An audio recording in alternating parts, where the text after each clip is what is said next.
บายดีFC ทุกหมองทุกบอดเนาะเอานมณีสีมาเราประสบการณ์ในว่าซั่นเนาะระหว่างให้คนยืมเงินเนาะ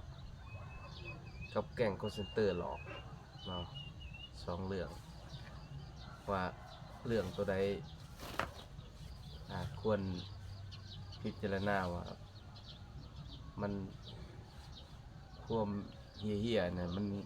ตัวใดมันนั่นกว่ากันเนาะทุกคนเนาะสมเทียบเบิ่งก็สิมาเล่าเรื่องเนาะแก๊งคอลเซ็นเตอร์เนาะแก๊งคอลเซ็นเตอร์ก่อนประสบการณ์ที่ว่าข้าพเจ้านี่โดนถือแก๊งคอลเซ็นเตอร์หลอกในชีวิตในครั้งหนึ่งบริษัทเนาะที่มีคน3คนล่มกันเนาะทุกคนบุคคลที่1โทรมาหาข้าพเจ้าเนาะแต่ทุกคนน่ะรู้จักกันเบิดเนาะใน3คนและโทรมาเนาะเช้าๆประมาณ7-8 โมงเช้านี่แหละโทรมาว่าให้ไปเอาเงินแน่บริษัทเนาะนำบุคคลที่2หันข่อยสมเทียบว่าข่อยเป็นคนที่3เนาะบุคคลที่1ส่งมาหาบุคคลที่3ไปเอาเงินแน่ๆนำบุคคลที่2หันว่าซั่นจำนวนเงินเท่านั้นกำหนดมาเลยเนาะว่าเดี๋ยวนี้บุคคลที่1ว่าข่อยค่าเวียกว่าซั่นรบกวนเจ้าไปเอาให้ได้บ่ซั่นนะเขาก็ตอบแชทไปว่าได้แล้วโอเคว่าซั่นส่งรูปบุคคลที่2น่ะมาแคปหน้าจอมารู้จักบ่กับผู้นี้ว่าซั่นเขาก็เลยตอบว่าก็ฮู้กันแล้วว่าซั่นนะสิบ่ฮู้ได้คนอยู่นำกัน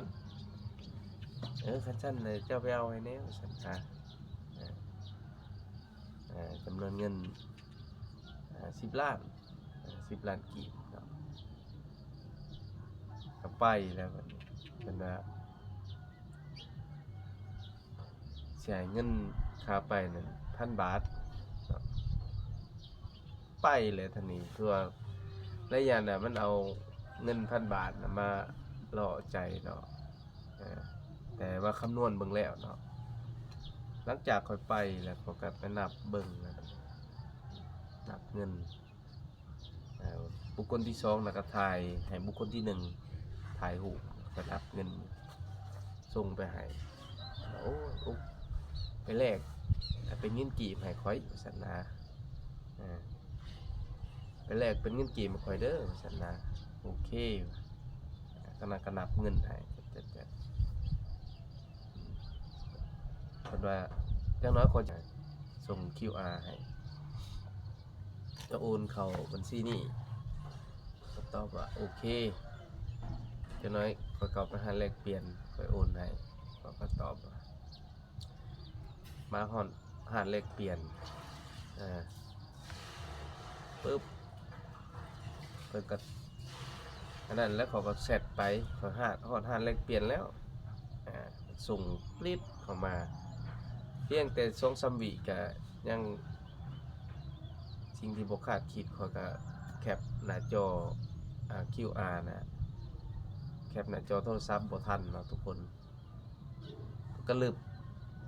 คือผิดปกติเริ่มแล้วได้บัดนี้เนาะส่งเข้ามาล่มสนทนากับเจ้าของหาแลกเปลี่ยนเราก็จนสิเปลี่ยน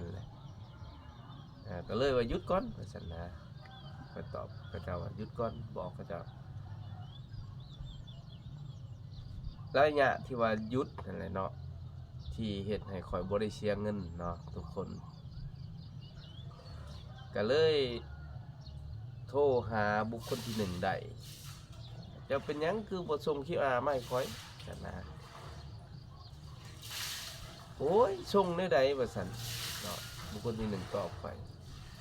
เดี๋ยวนี้นะเขาถึงแฮ็กข้อมูลแก๊ง call center แล้วฉันนะเจ้าอย่าพาโอนเด้อเจ้าอย่าเฮ็ดอันนั้นได้เราหั่นนะก็เลยบ่ได้เสียเงินเนาะทุกคนเนาะแต่ว่าความผิดพลาดในเวลานั้นเกือบแม่นเสียเงินตัวนี้เนาะถามว่าได้บทเรียนได้ประสบการณ์ใดๆแต่ข้อยคิดว่าแก๊ง call center นี่คันมันหลอกไปแล้วก็คือเพียงแต่ว่าเป็นความมันนั่นของเฮาอีกปัญหาหนึ่งเนาะแบบถ้าเฮาบ่ระมัดระวังก็คือเสียไปให้แน่นอนเนาะก็คือเพียงเป็นประสบการณ์อันหนึ่งเนาะแต่ว่าประเด็นที่สองมันเนาะก็คือให้คนยืมเงินตัวนี้เป็นเรื่องที่ว่าเจ็บหัวที่สุดเนาะเพราะว่าพิษกับแก๊ง call center น่ะพิษเทื่อเดียวเนาะแต่ว่าให้คนยืมเงินนี่พิษไปตลอดชีวิตทุกคนเป็นในจังหวะนั้นน่ะเนาะให้ก็ความแตกต่างกันสิต่างกันอยู่เนาะเพราะว่าหมอสิมายืมเงินนี่ก็ทำท่าเพียงแต่ว่าอันนี้มันเป็นการเห็นกันซื่อๆเนาะแก๊ง call center มันบ่เห็นอันนี้มันเห็นกันคนน่ะล่มกันก็ว่าสิใช้จ่ายตามกำหนดเวลาเนาะมื้อนั้นมื้อนี้พัดกันวันที่เดือนปีละเอียดเนาะอันนี้คือการให้ยืมเงินปากเปล่าเนาะทุกคนเนาะประสบการณ์คือว่าเหลี่ยมลายของคนเนาะอย่าไปลงเสือหลายเนาะทุกคนเนาะกับพวกที่ว่าอยากมายืมเงินเนาะก็ทำท่าเฮ็ดดีสั่นจังซี่เนาะมื้อนั้นมื้อนี้เฮาจ่ายข้าพเจ้าก็ให้ยืมเนาะ2-3 ปีหลังเนิ่นใกล้เติมเนาะถือว่ามากใกล้เติมจากยืมสิให้ภายในเดือน2 เดือนเนาะกลายเป็นเงินเป็นปี2 ปีเนาะสงครามน้ำลายอันนี้สงครามขี้ปากก็ขออนุญาตนะ FC ทุกคนเนาะที่ว่าเว้าคำนี้ออกมาเนาะให้ยืมก็ว่าเดือนนั้นมื้อนั้นวันที่นั้นมาจ่ายตามกำหนดเวลาเบิดภายใน1 เดือน 2 เดือนกลายเป็นปี2 ปีเนาะก็โทรหาทางเถื่อก็วางสายปิดสายใส่แซดขอความก็มีการถกเถียงกันเนาะบางคนก็ยืมเงินแสนกีบก็บ่ให้เนาะก็ท่าตีท่าหยังกันเนาะเป็นความเก่งของเพิ่นเนาะแต่ก็ปะไปนำเนาะแต่ว่าถามว่ามีเงินบ่ก็บ่มีเนาะก็พอได้แต่ว่าใส่ใจายไปในชีวิตประจำวันเนาะก็บ่มีเงินหลายบางเทื่อก็ผู้ปล่อยให้ยืมนี่ก็ลางเทื่อก็จนจำแจ่วปลาแดกเนาะมื้อบ่มีเงินซื้อกินเนาะทุกคนแต่มาสรุปสุดท้าย